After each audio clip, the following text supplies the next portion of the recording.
Orang terdekat Kaisang Pangarep yang tak ingin disebutkan namanya mengaku bahwa putra bungsu Presiden Joko Widodo dan Erina Gudono memang berada di Amerika Serikat. Namun Kaisang Pangarep sudah berada di Jakarta sejak Rabu 28 Agustus silam. Sementara itu Ketum PSI dilaporkan menghilang selesai naik jet pribadi hingga membuat orang-orang terdekat Kaisang seperti pegawainya tertawa. Dikutip dari tribunnews.com, orang tersebut mengatakan Kaisang tidak lama berada di Amerika Serikat lantaran memiliki banyak tugas dan tanggung jawab sebagai Ketum PSI yang menceritakan Kaisang tiba di Bandara Soekarno-Hatta pada 28 Agustus dan langsung menuju kantor DPP PSI. Saat itu Kaisang menggunakan mobil Fortuner berwarna hitam.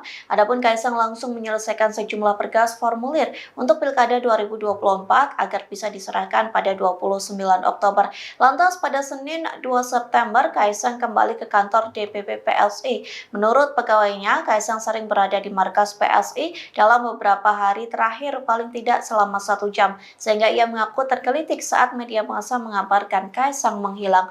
Orang-orang terdekat Kaisang pun tertawa saat ada sayembara bernilai Rp500.000 bagi siapa saja yang bisa menemukan suami Erina Gudono ini. Di satu sisi, cerita ini selaras dengan pernyataan dari Sekjen PSI yakni Raja Juli Antoni yang menyebut Kaisang sudah berada di Indonesia sejak 28 Agustus dan memimpin rapat koordinasi finalisasi terkait Pilkada 2024.